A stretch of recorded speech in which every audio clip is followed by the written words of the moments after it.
Tiens bon, allez, tends tes bras. Remonte. T'es un Russe ou quoi? Allez, prenez-le. Ces enfants suivent un entraînement calqué sur les forces spéciales de l'armée russe. Leurs instructeurs sont tous des Spetsnaz, les fameux commandos de choc tout juste revenus d'opérations de nettoyage en Tchétchénie. Ouais, ça fait monter l'adrénaline dans le sang. On fait ça pour le danger.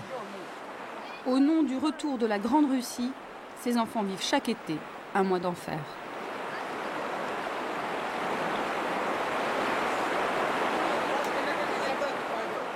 Un jeu de guerre sans limite pour tester la volonté des troupes. Comme cette traversée de rapide, l'eau est glaciale et la plupart de ces enfants ne savent pas nager. Quand j'étais au milieu de la rivière, j'étais totalement sous l'eau. Je sentais que je coulais. J'avais de l'eau qui rentrait partout. Je voulais faire demi-tour et puis je me suis rendu compte qu'il fallait absolument que j'aille du côté de la victoire. Et je m'en suis sortie. Tu sais pourquoi on fait ça? C'est parce que ça nous fait plaisir à nous. Quel enfant capitaliste normal voudrait nager dans une rivière aussi dangereuse? Hein, camarade commandant? Quel enfant capitaliste voudrait faire ça?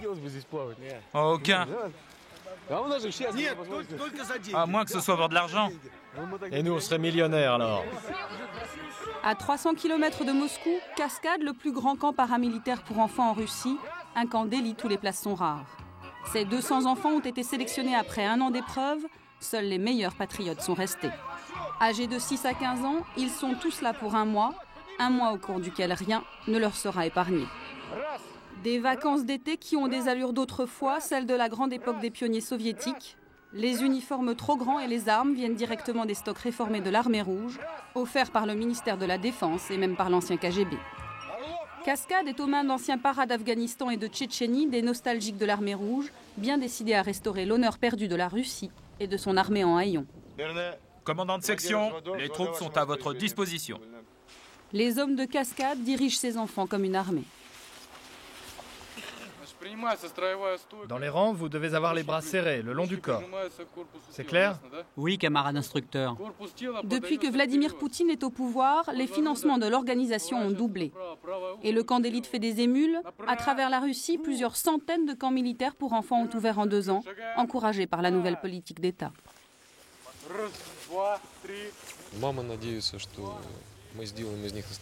Leurs mères veulent qu'on en fasse des hommes. Des vrais hommes. Parce que 80% de ces enfants n'ont pas de père. Ils vivent sans idéal masculin. Ils n'ont personne finalement sur qui prendre exemple. Alors nous ici, nous avons décidé d'occuper cette place. Pour tous ces enfants, nous sommes des grands frères, des amis. Mais pour la majorité, nous sommes surtout le père qu'ils n'ont pas eu. On a nettoyé les armes, elles brillent. Orphelins ou élevés par des mères seules, souvent sans emploi, beaucoup de ces enfants côtoyaient la drogue et la violence dans la rue. Une enfance délaissée, en rupture, une manne idéale pour des militaires en mal de pouvoir qui en font des Russes à leur manière. Ici, les petits caïds de la rue apprennent à tirer avec de véritables armes. Simeon a 9 ans. Son premier stage, il l'a fait à 6 ans. Fils de Spetsnaz, encadré toute l'année par les paramilitaires de Cascade, il n'a qu'un rêve, faire partie un jour des troupes de choc. En 3 ans à peine, il est devenu l'un des meilleurs éléments du camp, un pur produit du système. Ici, on apprend à aimer la patrie et surtout à la défendre coûte que coûte. On apprend qu'il nous faudra donner son sang et peut-être même sa vie pour elle. Il faut la défendre contre qui?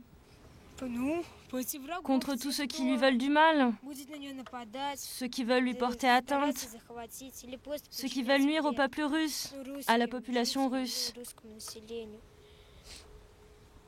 Qui, par exemple? Qui? Les combattants tchétchènes. Et qu'est-ce qu'il faut faire avec eux? Les mettre hors d'état de nuire. Au fil des camps, les mots de l'enfance cèdent la place aux phrases toutes faites de la propagande. Anton a 14 ans, 4 ans de Cascade. Avant, il passait le plus clair de son temps dans la rue et dans les rixes entre bandes rivales d'une cité de la banlieue de Moscou. Récupéré par l'organisation, aujourd'hui ses disciplines préférées sont le maniement des armes et les cours d'idéologie. Sous Staline, c'était bien mieux. Tout le monde avait peur. Les sportifs, s'ils perdaient à une compétition, ils étaient fusillés. Et c'était la même chose dans l'armée. Ceux qui désobéissaient étaient fusillés. C'était bien. C'est pour ça que l'URSS était si puissante. Bien supérieure à la Russie d'aujourd'hui. Pour les instructeurs de cascade, retrouver la grandeur de l'URSS, c'est former ses enfants soldats à l'esprit commando. Une des premières règles, apprendre à tuer sans se poser de questions. Et regardez par ici. Voilà, il faut attaquer par derrière, lui mettre un coup de pied au bon endroit. Ensuite, vous ne tournez pas sa tête comme ça, parce que de toute façon, vous n'y arriverez pas. Mais faire ça, et ça suffit. Et là, arrêtez de vous bousculer. Allez, regardez. Toi, essaie de résister. Si je te prends comme ça, tu ne peux rien faire. Fais la même chose sur lui. Et voilà.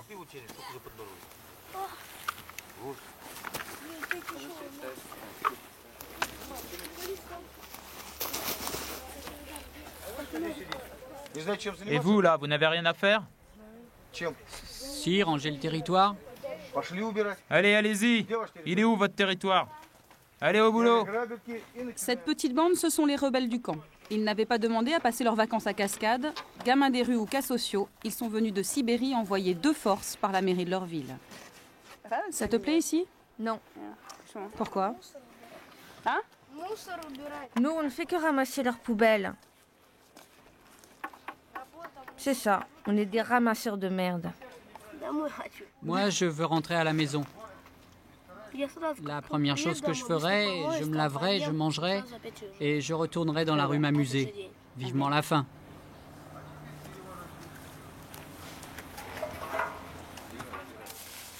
Lyosha, Vadim, Dimitri ont tous une dizaine d'années et déjà un casier judiciaire. Habitués à la liberté des rues, Cascade pour eux a des allures de prison. Rétifs aux méthodes musclées des commandos, ils sont devenus en quelques jours les boucs émissaires du camp, les préposés aux sales besognes.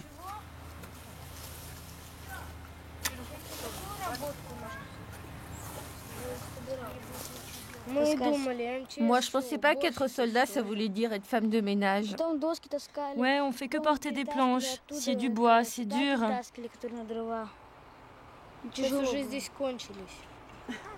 C'est vraiment dur.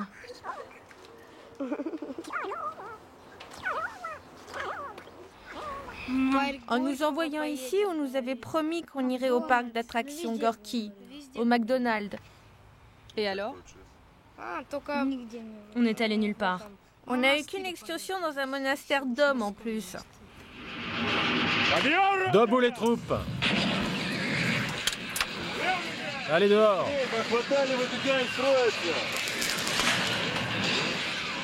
Il est 5 heures du matin. Réveil brutal au son des canons et des bombardements, la guerre en bande originale. Filles ou garçons, qu'on ait 6 ou 14 ans, c'est le cauchemar quotidien de ces 30 jours de camp. J'ai dit debout! Allez au pas de course! Vous prenez vos armes plus vite que ça! Allez plus vite! Mais qu'est-ce que tu fais là, toi? Je me suis fait mal à la jambe, je ne peux pas bouger. Ça m'est égal, tu descends de ton lit, tu prends ton arme et tu te mets dans les rangs et plus vite que ça. Et toi, qu'est-ce que tu fais là, assis par terre? Allez dehors, dans les rangs et au pas de course. Et vous, là, qu'est-ce que c'est que ça encore? Je trouve plus mon arme. Tu crois que c'est moi qui l'ai, peut-être? Les enfants ont moins d'1 minute pour mettre leur uniforme et trouver leurs armes. Un rythme impossible pour les gamins des rues de Sibérie. L'entraînement du camp d'été est réputé pour sa dureté, et même les habitués ont du mal. La majorité de ces enfants vivent toute l'année scolaire au rythme militaire.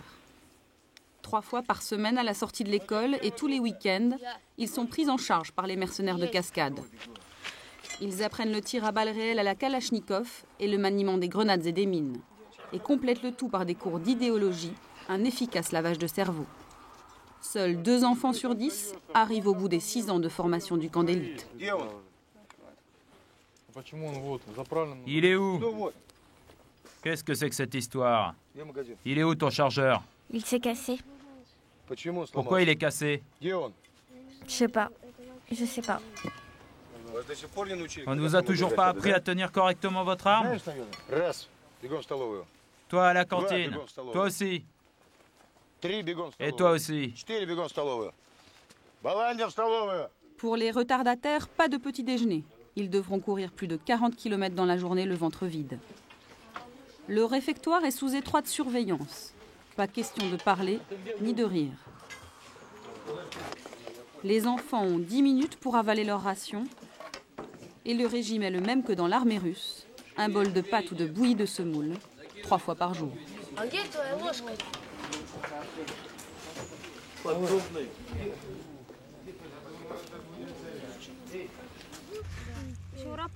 Tu vas à la guerre? Presque. Comment ça, presque? On va devoir courir 40 km, il y aura des obstacles, des ennemis partout. Ça promet d'être dur. C'est exactement les mêmes conditions qu'au combat. C'est pour ça qu'on est camouflé comme ça. On est comme les pionniers, toujours prêts.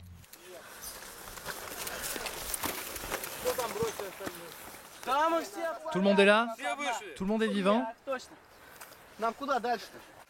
Ah, on souffre. Attention.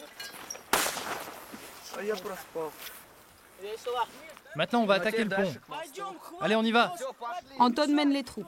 But de l'exercice, prendre d'assaut un site stratégique tombé aux mains de l'adversaire. Et l'ennemi est désigné d'office. C'est l'islamiste tchétchène qu'il faut anéantir par tous les moyens. Le jeu préféré des instructeurs, c'est d'envoyer leurs enfants soldats tuer du caucasien. Il est où cet enfoiré? Là, tu vois là-bas, plus à gauche? Ah oui, je le vois. On va lui régler son compte à celui-là. Le premier, faut le prendre par surprise. Et l'autre, il n'aura pas le temps de réagir. Tu prends ton flingue et tu fais comme ça.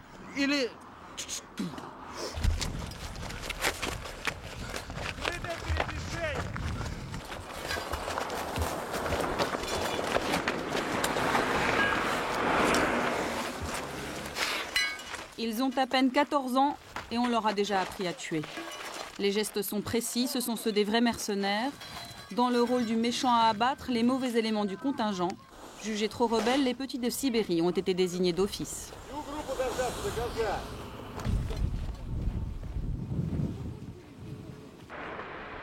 Même en Russie, le dressage des enfants à la guerre peut choquer. Que des enfants apprennent à faire la guerre? Mais non, c'est impossible chez nous. Et toi, le commandant? Qu'est-ce que c'est que ces enfants? Qu'est-ce que c'est que cette farce? Je ne suis pas encore commandant. Allez, dites-leur que c'est une farce, tout ça. Mais de quelle farce parlez-vous? Qui parle de farce? Oui, c'est vrai que vu ta tête, ça n'a pas l'air d'être une farce. On ne s'occupe pas de farce, nous. On fait des choses sérieuses. Ils disent que les enfants apprennent la guerre.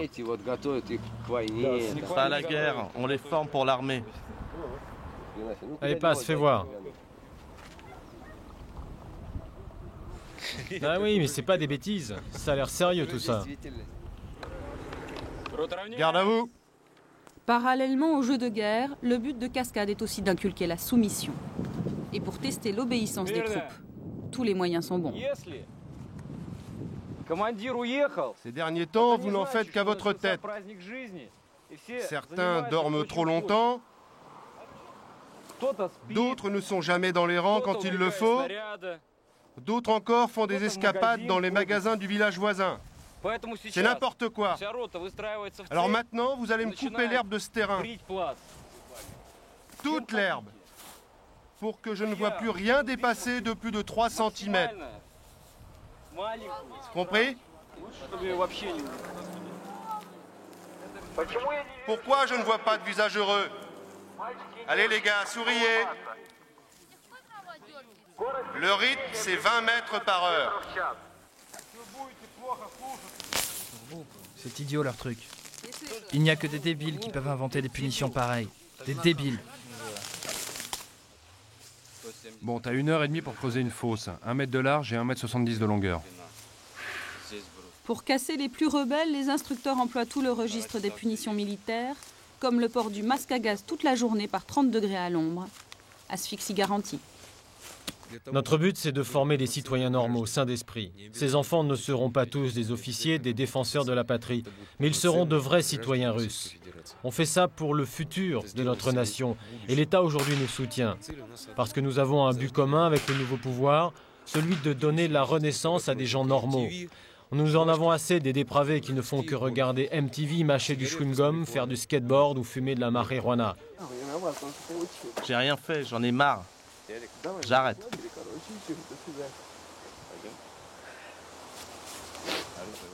Tu fais une crise d'hystérie. Remets ton masque.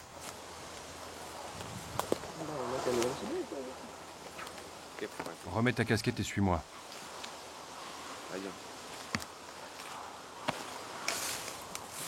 Dima a craqué. Pourtant, en venant à Cascade, il savait à quoi s'attendre. Pour lui maintenant, c'est l'humiliation, la honte suprême, le renvoi. Tu refuses d'obéir à l'ordre de creuser? T'as plus rien à faire ici. Va-t'en. T'es viré. Allez, va faire tes affaires.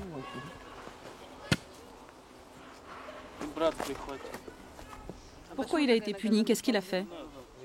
Il a refusé d'obéir et il a parlé familièrement à l'instructeur. Et il a refusé de couper l'herbe. C'est n'importe quoi. C'est dégueulasse. J'arrive même plus à parler tellement ça me dégoûte. Allez, contrôle-toi, nous fais pas honte. Dima était volontaire, mais même pour lui, l'ambiance du camp est devenue insupportable. Les vraies leçons, c'est quand le commandant est là. Dès qu'il s'absente quelques heures, ce sont ces crétins d'instructeurs qui prennent le pouvoir. Des sadiques, des pervers.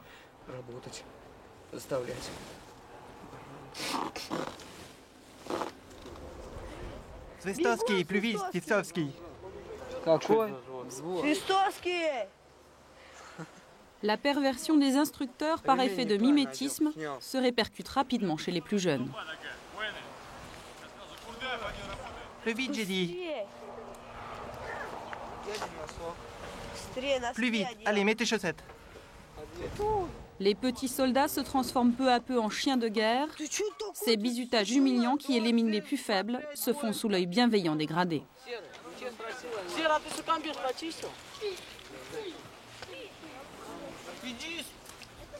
Eh, crétin, pourquoi tu mets ton béret sous ton casque?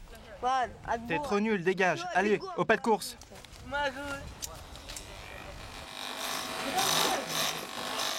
Le matage de la petite bande de Sibérie, toujours en rébellion, se poursuit. Et pour ces gamins qui s'accrochent à leur liberté, se faire raser la tête est une humiliation de plus. Moi, j'en peux plus. Je veux rentrer chez moi. Ma ville me manque. Mes rues aussi.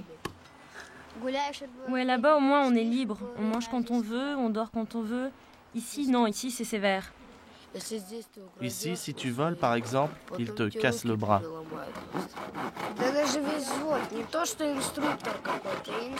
Non seulement ils te cassent le bras, mais avant de te renvoyer, les instructeurs rassemblent tout le régiment. Et un par un, ils te mettent des coups de pied dans la gueule.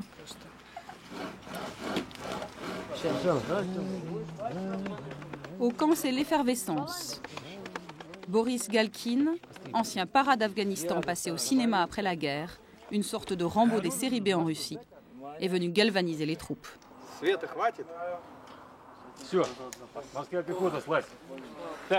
Allez les paras, sous le préau.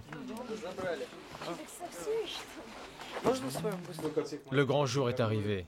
Vous avez devant vous votre héros, et le mien aussi. C'est grâce à lui que je me suis engagé dans les paras. C'est grâce à lui, en fait, que nous sommes tous là aujourd'hui.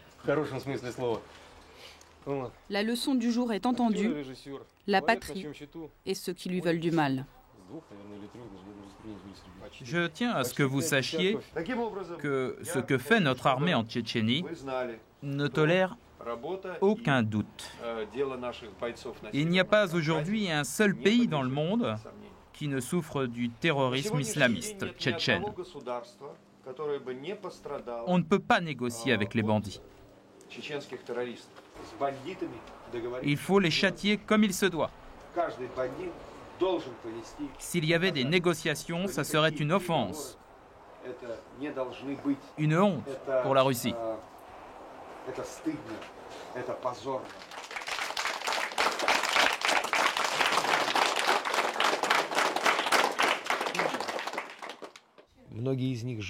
Beaucoup de Russes ont donné leur vie pour que notre patrie soit fière et riche.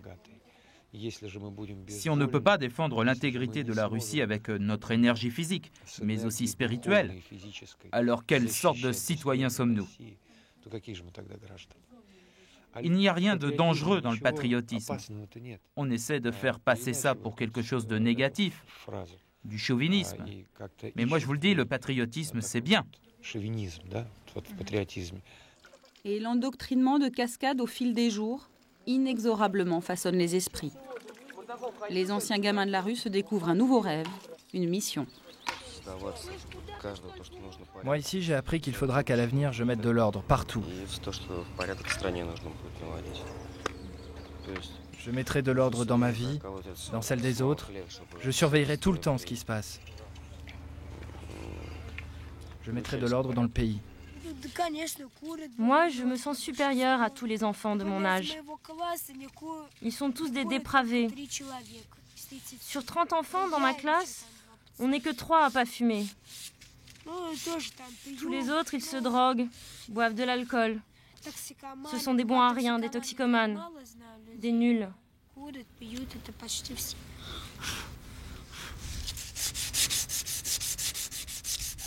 Tu te sens différent d'eux?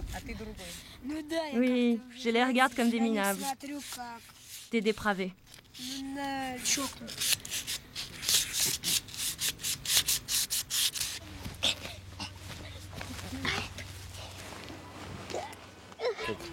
Nous sommes comme des sculpteurs avec leur œuvre.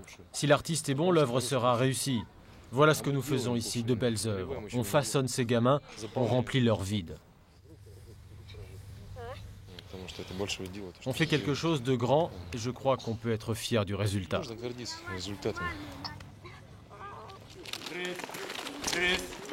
Comme à la caserne, les petits soldats ont le droit à une permission. Les 10-15 ans se rendent au centre aéré le plus proche, le Petit Lénine, un ancien camp de pionniers. Aujourd'hui, une boum est organisée. Pendant ces premières et uniques heures de détente, on peut enfin regarder les filles.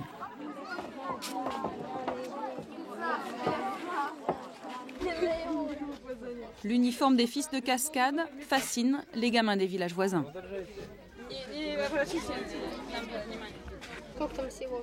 À quel âge on commence? À partir de 6 ans. Et vous vous entraînez au combat combien de fois par semaine? Pour ceux qui habitent près de la base, c'est 3 fois par semaine. Tu devrais faire leur camp d'hiver, ça te ferait du bien. Toi-même?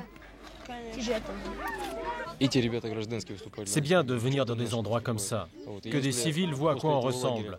Parce que si après une telle sortie, je reçois 10 ou 15 lettres de mères demandant que leurs fils viennent à Cascade, eh bien on aura gagné. On sera de plus en plus nombreux. Et c'est ça la propagande indépendante.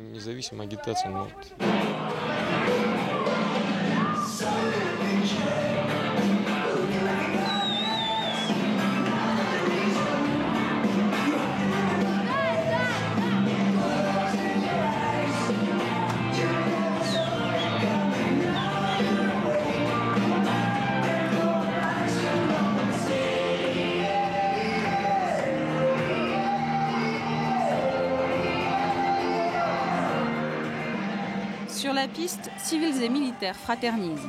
Conquis par l'allure des régiments de Cascade, les gamins du centre aéré leur demandent un service, donner une bonne leçon à une bande d'adolescents du village voisin qui les raquette depuis des semaines.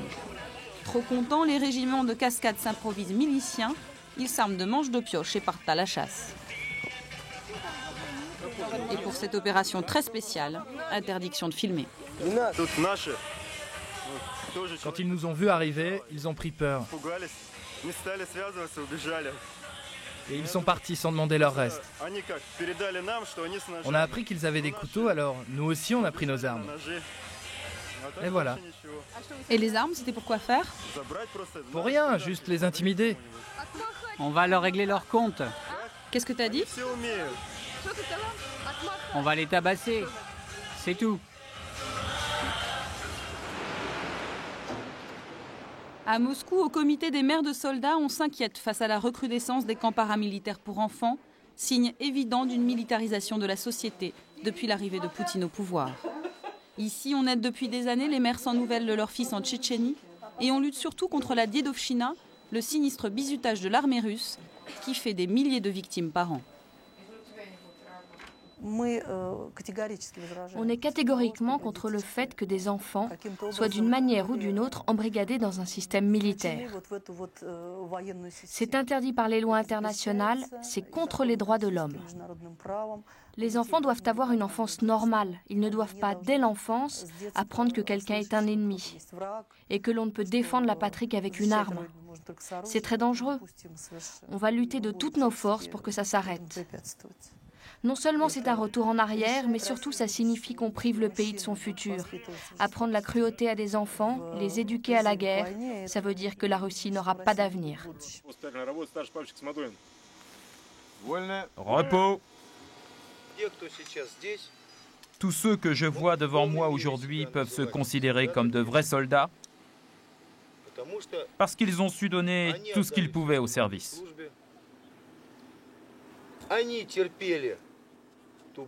Ils ont enduré la souffrance comme il se doit. Aujourd'hui, je n'hésiterai pas à partir au combat avec ceux que je vois dans ces rangs, parce que ce sont des soldats en qui on peut faire confiance dans toutes les circonstances. Et c'est ça le plus important.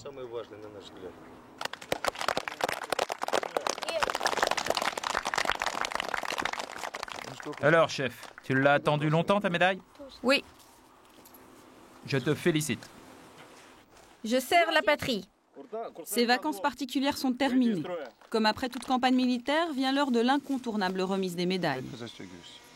Anton va regagner sa cité et, fier de son grade, il entend bien faire régner l'ordre dans son quartier. Simeon, persuadé qu'un Tchétchène est terroriste dès la naissance, veut désormais poser des bombes à Grozny. Les miliciens de Cascade ont volé la part d'enfance de ces jeunes et à l'heure de leur retour à la vie civile, les petits soldats sont persuadés de faire partie des êtres supérieurs, les uniques gardiens de la nouvelle Russie propre et fière de Vladimir Poutine.